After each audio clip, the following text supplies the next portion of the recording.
இது ஒரு CBN தயாரிப்பு. நீங்கள் பார்த்துக் கொண்டிருப்பது ஒரு புதிய வாழ்க்கை நிகழ்ச்சி. வணக்கம். ஒரு புதிய வாழ்க்கை நிகழ்ச்சிக்கு உங்களை அன்புடன் வரவேற்கிறோம். இந்த நிகழ்ச்சியின் மூலமாக உங்களை சந்திச்சதில் ரொம்பவே சந்தோஷப்படுறோம். இந்த மாதம் முழுவதுமே நம்முடைய குடும்ப உறவுகளை நம்ம எப்படி புதுப்பிக்கலாம் அப்படின்னு பார்த்துக்கிட்டு இருக்கோம். நம்ம அன்பாக ஒற்றுமையாக இருந்த ஒரு குடும்பத்தில் திடீர்னு ஒரு விரிசல் வரும்போது, ஒரு கசப்பு வரும்போது அந்த உறவுகள் அப்படியே பிரிஞ்சு போயிடுறாங்க. ஆனால் நம்முடைய எல்லா உணர்வுகளையும் ஆண்டவராக இயேசு கிறிஸ்துவால் உணர்ந்து கொள்ள முடியும். ஏன் அப்படின்னா, நம்மளை மாதிரி மனிதனாக தான் அவர் இந்த பூமியில் பிறந்து வளர்ந்தார். நம்ம அனுபவித்த எல்லா வேதனைகளையும் அவரும் அனுபவித்திருக்கிறார். அதனால் நம்முடைய குடும்ப உறவுகளையும் அவர் மறுபடியும் ஒன்று சேர்க்கிறார், புதுப்பிக்கிறார். இப்போ நம்ம லதா அவங்களுடைய சாட்சியை தான் பார்க்க போகிறோம். நிறைய கனவுகளோட இவங்க திருமண வாழ்க்கை தொடங்கி இருக்கு. ஆனால் கொஞ்ச காலத்திலேயே ஏமாற்றங்களும் வேதனைகளும் வர தொடங்கியிருக்கு. ஒரு கட்டத்தில் இந்த உறவுகளே முடிந்து போய் ஒரு ஆதரவு இல்லாத நிலைமையில இவங்க இருந்திருக்காங்க. இப்படிப்பட்ட இவங்க நிலைமையில இருந்து யார் இவங்களுக்கு விடுதலையை கொடுத்தா, ஒரு புதிய வாழ்க்கையை இவங்க எப்படி பெற்றுக்கொண்டாங்கன்னு அவங்க சொல்றாங்க. வாங்க பார்க்கலாம். லதா பிளஸீஸ் சென்னையில் பிறந்தவர். அவர் தன்னுடைய 2 சகோதரர்களோடு வளர்ந்தார். மிக சிறிய வயதிலேயே அவருடைய பெற்றோர் அவருக்கு திருமணம் செய்து வைத்தனர். ஸ்டார்டிங்லேருந்தே ஒரு விருப்பம் இல்லாத மேரேஜ், எனக்கு இஷ்டம் இல்லை, ரொம்ப பிரச்சனை. போன ஸ்டார்டிங்லேருந்து எனக்கும் அவருக்கும் எந்த அண்டர்ஸ்டாண்டிங் இல்லை. அது இல்லாமல் ட்ரிங்க்ஸ் பண்ணுறது அவரு. ரொம்ப அடிக்கடி எனக்கு டென்ஷன் நிமித்தம் மயக்கம் வர ஆரம்பிச்சிருச்சு. எங்கே விழுறனே தெரியாது, செஸ்ட் பெயின் வர ஆரம்பிச்சிருச்சு. லதாவின் திருமண வாழ்க்கை மிகவும் வேதனை நிறைந்ததாக இருந்தது. அவர் தன்னுடைய பெற்றோருக்கு இதை குறித்து பல முறை சொன்னார். இருந்தாலும் அதனால் எந்த தீர்வும் கிடைக்கவில்லை. அவர் மிகவும் மன அழுத்தத்துடன் வாழ்ந்து கொண்டிருந்தார். ரொம்ப ஒரு நாள் அதிக பிரச்சனை பண்ணார். அப்படியே டேப்லெட் எடுத்தேன். உள்ள அந்த 10 டேப்லெட்டையும் எடுத்து கிச்சனில் போய் போட்டேன். என்ன பண்ணிட்டு இருக்குன்ட்டு இவர் கிச்சனாண்ட வந்தார். அப்போ கூட அவர் என்னை ஹாஸ்பிட்டலுக்கு கூப்பிட்டு போனோம். அந்த இல்லை, என்னை ஜெயிலில் பிடிச்சி வைக்கணும்னு பிளான் பண்ணுறியா, என்னை அசிங்கப்படுத்தணும்னு ட்ரை பண்ணுறியா, அப்படி இப்படின்னு பண்ணிட்டு ஃபஸ்ட்டு ஆட்டோவில் என்ன இது பண்ணிவிட்டு 2 பிள்ளைங்களையும் கூட்டிகிட்டு ஹாஸ்பிட்டலுக்கும் போயிட்டாங்க. டாக்டர் கூப்பிட்டு வச்சு சொல்கிறாங்க, இப்படியே விட்டிங்கன்னா ஒன்று இவங்களுக்கு ஹார்ட் அட்டாக் தான் வரும், இல்லை ஃபுல்லாக கோமா ஸ்டேஜில் போவாங்க. அந்த லெவலில் தான் இவங்க இருக்காங்க. ஆனால் எனக்கு என்னென்னா, நான் செத்துட்டா என் குழந்தைங்க என்ன பண்ணும்? அதுங்களுக்கு லைஃப் எப்படியே போயிடுமே. மறுநாள் காலையில் நான் என் 2 பிள்ளைங்களை கூட்டிகிட்டு, இதுக்கு மேலே அவ்வளோதான். ஒரே இடம் எனக்கு அங்கேருந்து பீச் தெரியும். நான் கூட்டிகிட்டு போகிறேன். நான் அங்கே அது என்னமோ தெரியல, ஒரு வேலை கத்தரை நான் அப்பயே என்னை காப்பாற்றிருக்கிறதுக்காக தான் நிச்சயமாக தூதரை அனுப்பிச்சிருக்காங்கன்னு இப்போ நான் எல்லாத்தையும் உணர்றேன். அங்கேருந்து கரெக்டாக வெளியே வரேன். அந்த கடையில் நான் நிற்கலைன்னா என்னை என் தம்பி பார்த்துருக்க மாட்டான். அப்போ தான் என் தம்பி கரெக்டாக அவன் ஃப்ரெண்டோட கூட்டம் வந்துட்டு ஓன்னு ரோட்லேயே ஓன்னு அழுகுறான். எங்கள் வீடே கதறிட்டு இருக்கு, என்னதான் பண்ண? இல்லை, என்னால் முடியாது, என்னை விட்டுருங்க. போய் சட்டப்படி அதுக்கப்புறம் கேஸும் போட்டாச்சு. நாங்கள் சரி, இதுக்கு மேலே கனவுன்ற ஒரு இதுவே இல்லைன்னு விட்டுட்டேன். இதுக்கு மேலே அவ்வளோதான், நம்ம அம்மா நம்ம பிள்ளைங்க. லதா தன் பெற்றோரோடு வாழத் தொடங்கினார். ஆனால் அவருடைய வாழ்க்கையில் இன்னும் பல போராட்டங்கள் காத்து கொண்டு இருந்தது. தம்பிக்கும் ஃபர்ஸ்ட் மேரேஜ் ஆகி என் தம்பியும் கிளம்பியாச்சு. அதுக்கப்புறம் அண்ணனுக்கு கல்யாணம் ஆனது. அண்ணனும் தனி கொடுத்தனும் போகணும் அப்படின்னு போயாச்சு. சரி, அப்பா அம்மா கூட இருந்தேன்.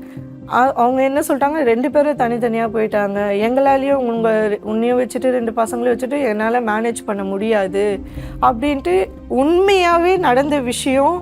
அப்படியே எங்களை விட்டுட்டு காலி பண்ணி தன்னுடைய 2 குழந்தைகளோடு தனியாக இருந்து கொண்டிருந்த லதாவிற்கு தன்னுடைய பக்கத்து வீட்டுக்காரர்களின் மூலமாக இயேசு கிறிஸ்துவை பற்றி தெரிய வந்தது.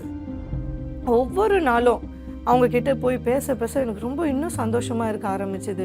ஒரு நாள் ஒரு ப்ராப்ளம் நான் போறேன், அங்கே பாஸ்டர் மூலியமா எனக்கு ஒரு அதே வார்த்தை, வீட்டில் நடந்த சம்பவம் வருது. எனக்குள்ள ஒரு யோசனை, இவங்க என்ன ஏதாச்சும் இவங்களுக்கு தெரிஞ்சுதா எப்படியாச்சும்னு. அதுக்கப்புறம் தான் அவங்க என்னை கவனிமா, பேசுறதை உன்னிப்பாக கவனின்னும் போது சரி, நம்ம பிரச்சனையெல்லாம் கொஞ்சம் தூக்கி போட்டுட்டு கேட்கலான்னும் போது தான் எனக்கு அவர் பேச என்ன சொல்றதுன்னே தெரியல. அவ்வளோ ஒரு ரொம்ப டீப்பாக இறங்கின சந்தோஷத்தில் நான். லதா தன்னுடைய ஆவிக்குரிய வாழ்க்கையில் வளர தொடங்கினார். பைபிள் வசனம் ஆகிய தேவனுடைய வார்த்தை அவருடைய இதயத்தை மாற்றத் தொடங்கியது. மேலும் வசனங்கள் அவருக்கு உண்மையான சமாதானத்தையும் ஆறுதலையும் தந்தது. ஏசாயா 58வது அதிகாரத்தில் 11வது வசனத்துல சொன்னாங்க, நீ நீர்ப்பாய்ச்சலான தோற்றத்தை போலவும் வற்றாத நீரூற்றை போல இருப்பாயிட்டு அந்த வார்த்தையை அப்படியே பிடிச்சிக்கிட்டேன் நான். சூப்பராக கர்த்தர் என்னை நடத்த ஆரம்பித்தார். எவ்வளோ கேவலமாக இருந்தேன், எவ்வளோ தற்கொலை எண்ணத்தில் இருந்தேன், கர்த்தருடைய சர்டிஃபிகேட்டும் வாங்கினேன். அதே மாதிரி பசங்களும் செய்ய ஆரம்பித்தாங்க. 2 பேருமே எனக்கு அதுதான் பெரிய காட் கிஃப்ட்னு சொல்கிற மாதிரி. அது படித்து முடிச்சுட்டு பெரியவ வந்து அவருக்கு ஒரு நல்ல ஒரு ஆஃபீஸில் வந்து ஜாப் கிடச்சிது, நல்ல சேலரியில். ஒரு 1.5 இயர்ஸாக இப்போ போயிட்டுருக்காங்க. சின்ன பாப்பா வந்து ஹெச்ஆர் தான் படிச்சுட்ருக்காங்க. அவங்களும் இப்போ இன்டர்ன்ஷிப்பில் போயிட்டுருக்காங்க. இப்போ நான் ரொம்ப ஹாப்பியாக தான் இருக்கேன். கர்த்தரால் தான் இது எல்லாமே. என்னால் ஒன்றுமே இல்லை. என்ன அது நடந்துருந்தா என்ன, நான் நரகத்துக்கு தான் நான் போயிருக்கணும். கர்த்தர் என்னை எவ்வளோ அழகாக நேசித்து என்னை இவ்வளோ நாள் வழி நடத்திட்டு வந்திருக்காங்க.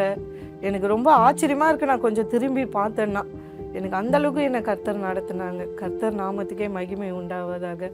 நிறைய நம்ம வாழ்க்கையில் எதிர்பார்க்காத சில விஷயங்கள் நடக்கும், நிறைய ஏமாற்றங்களும் கிடைக்கும். அதை தான் நம்ம இந்த சாட்சியிலுமே பார்த்தோம்.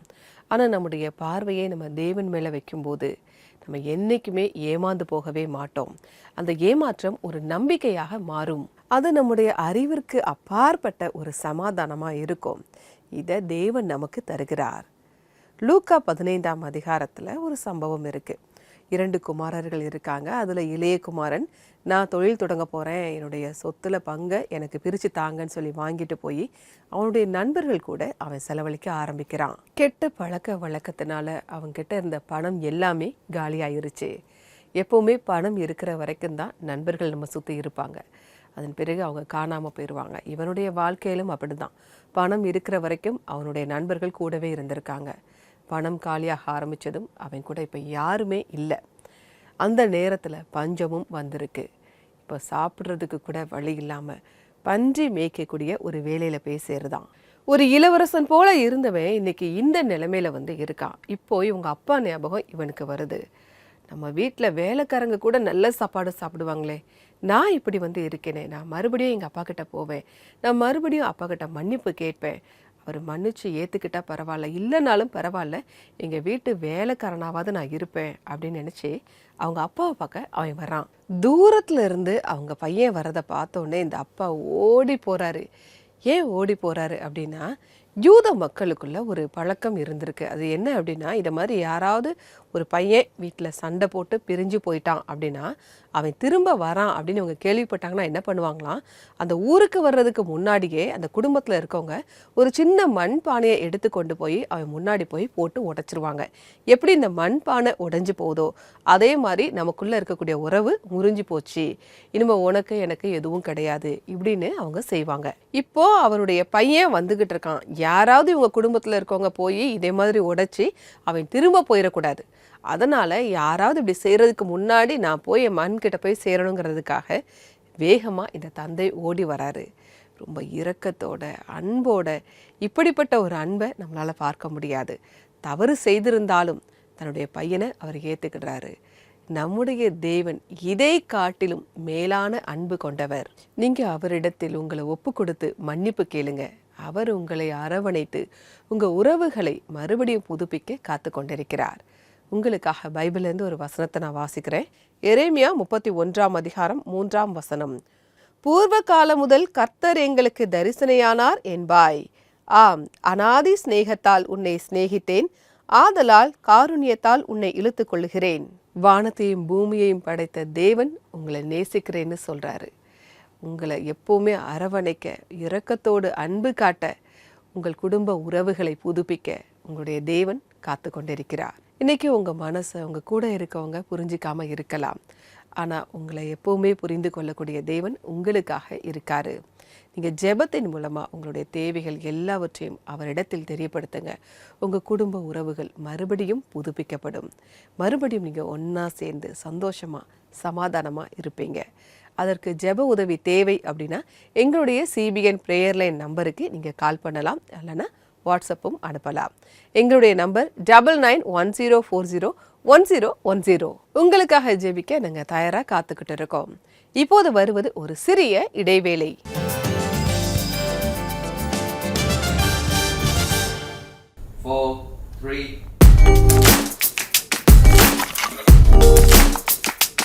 நாங்கள் ஒரு 5 நாள் இங்கே ஷூட் பண்ணோம். குரோமா உபயோகிச்சு தான் பண்ணோம். 3 பேரோட செய்தியை படம் பிடிச்சோம். பின்பு அதற்கு தேவையான பேக்ரவுண்டை இணைச்சிக்கிட்டோம். இங்கே ரொம்ப டேலண்டடான ஸ்கில்டான பீப்புள் இருக்காங்க. அவங்களுக்கு என்ன செய்யணும், எப்படி யூஸ் பண்ணணும் அப்படின்னு நல்லாவே தெரிஞ்சிருக்கு. இங்கே ஒரு சவுண்ட் ஸ்டுடியோவும் இருக்குது. அது எல்லா இடங்கள்லையும் கிடைக்காது நமக்கு.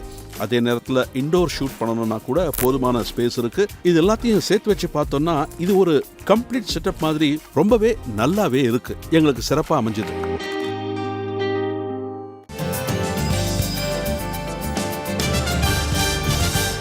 வெல்கம் பேக் டு ஒரு புதிய வாழ்க்கை. ஆண்டவராகிய இயேசு கிறிஸ்துவும் முறிந்து போன உறவின் வேதனையை அனுபவித்திருக்கிறார். அதை தான் பார்த்துக்கிட்டு இருக்கோம். யோவான் 1 அதிகாரம் 10-11 வசனங்கள் இப்படி சொல்லுது. அவர் உலகத்தில் இருந்தார், உலகம் அவர் மூலமாய் உண்டாயிற்று, உலகமோ அவரை அறியவில்லை. அவர் தமக்கு சொந்தமானதிலே வந்தார், அவருக்கு சொந்தமானவர்களோ அவரை ஏற்றுக்கொள்ளவில்லை.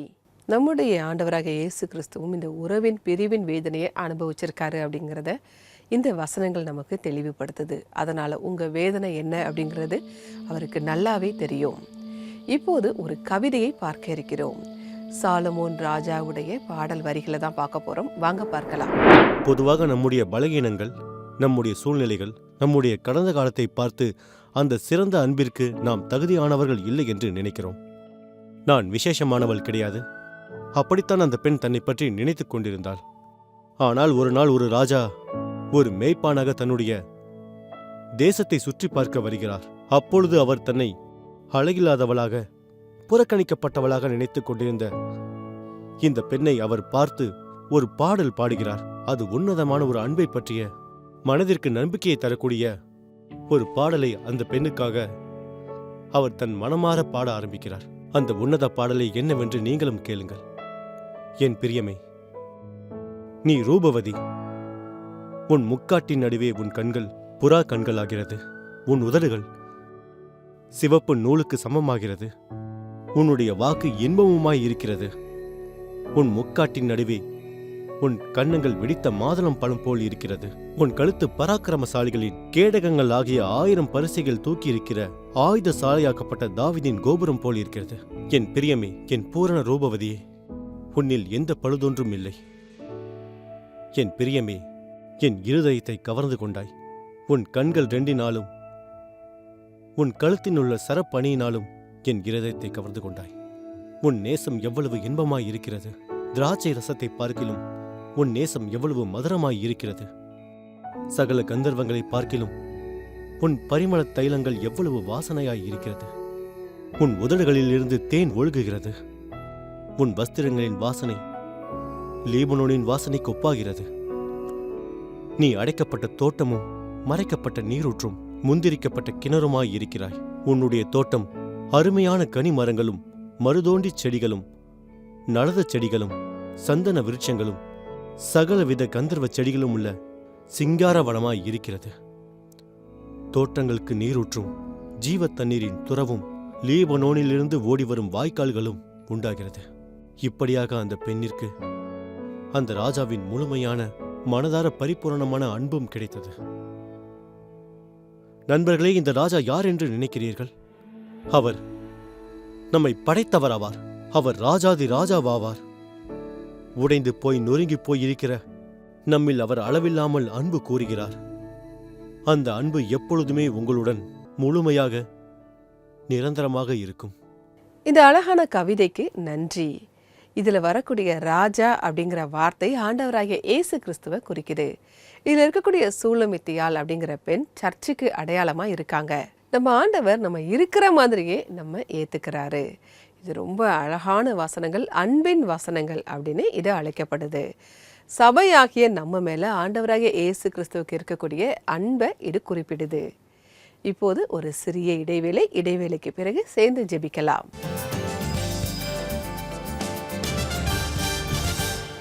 ஜெபத்தினால் அனைத்து முறிந்து போன உறவுகளையும் இணைக்க முடியும். உறவுல ஒருத்தர் இன்னொருத்தருடைய குறைகளை பார்க்கறதுக்கு பதிலா உறவுல நாம தேவனுடைய அன்பை பார்க்கலாமே.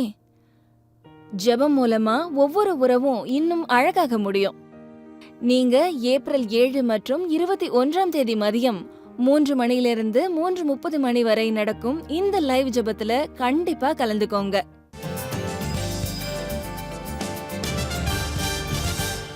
வெல்கம் பேக் டு ஒரு புதிய வாழ்க்கை.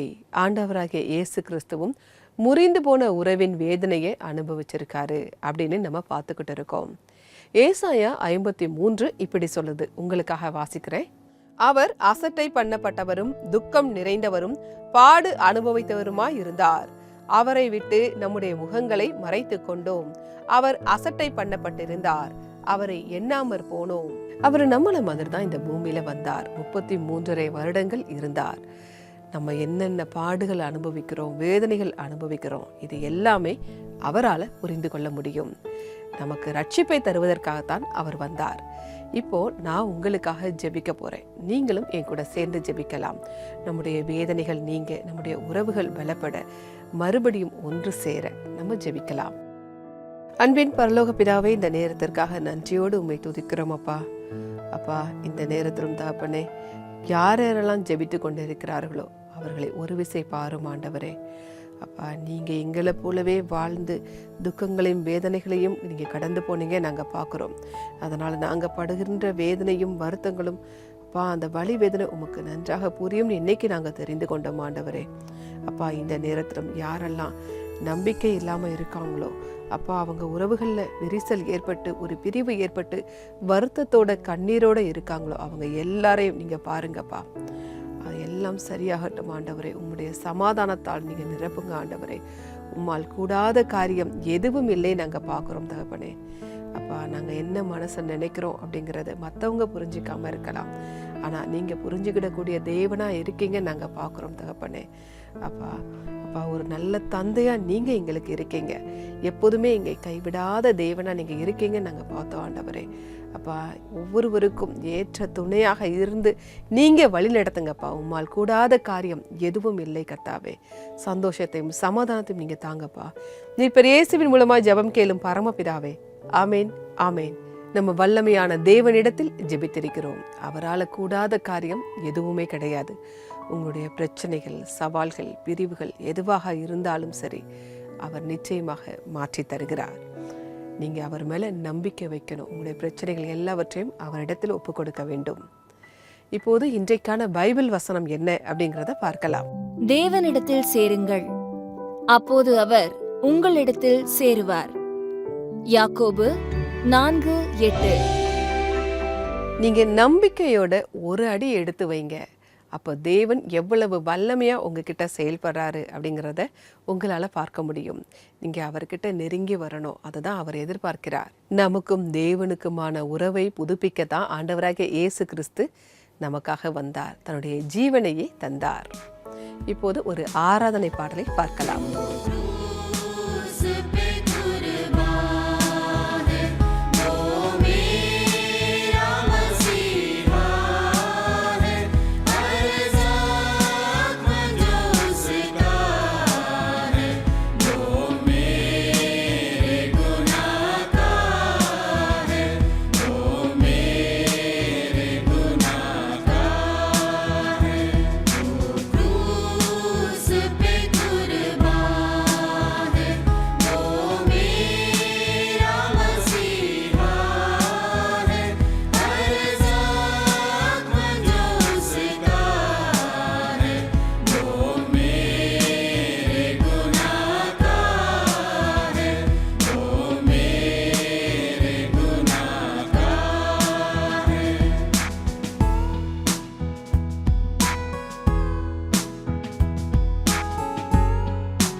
இந்த பாடலை பாடிய குழுவினருக்கு எங்களுடைய நன்றி. தேவன் உங்களை ஆசீர்வதிப்பாராக.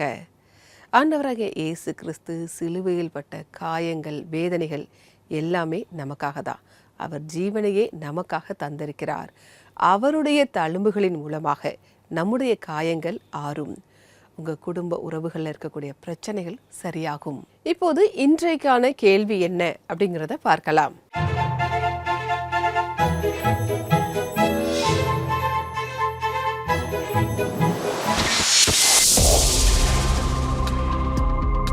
புனித வெள்ளி நமக்கு எந்த மிக முக்கியமான சத்தியத்தை நினைவூட்டுகிறது? உங்களுக்கான ஆப்ஷன்ஸ்: ஆப்ஷன் ஏ, இயேசு தன்னுடைய சீஷர்களுக்கு ராப்போஜனம் தந்தது. ஆப்ஷன் பி, இயேசு மனு குலத்திற்காக தன்னுடைய ஜீவனை தந்தது. ஆப்ஷன் சி, இயேசு தண்ணீரை திராட்சை ரசமாக மாற்றியது. ஆப்ஷன் டி, இயேசு 40 நாட்கள் உபவாசம் இருந்தது. இதற்கான பதில் உங்களுக்கு தெரிந்திருந்தால் எங்களுடைய CBN பிரேயர் லைன் நம்பருக்கு நீங்கள் வாட்ஸ்அப்பில் அனுப்பலாம். எங்களுடைய நம்பர் 9910401010. அப்படி இல்லை அப்படின்னா CBN இந்தியா யூடியூப் சேனலில் இன்றைய எபிசோடின் கமெண்ட் செஷனில் பதிவு பண்ணலாம். நிகழ்ச்சியுடைய நிறைவு பகுதிக்கு வந்துட்டோம். இன்றைக்கான நிகழ்ச்சி உங்களுக்கு ஆசீர்வாதமாக இருந்திருக்கும் அப்படின்னு நாங்கள் கர்த்தருக்குள்ள விசுவாசிக்கிறோம். நாளைக்கு புனித வெள்ளி, அதற்கான ஸ்பெஷல் எபிசோட பார்ப்போம். அதுவரை கர்த்தருடைய கிருபை உங்கள் அனைவரோடும் கூட இருப்பதாக. God bless you.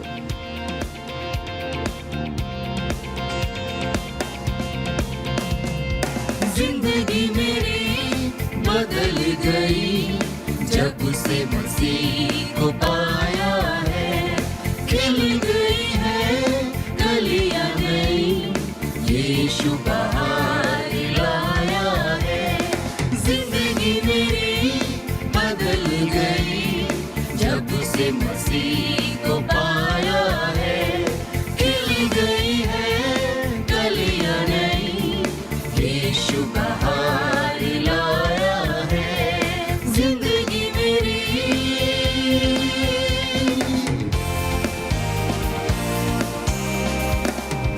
जीवन है क्या पल ही दो पल का, किसने है जाना होगा क्या कल का।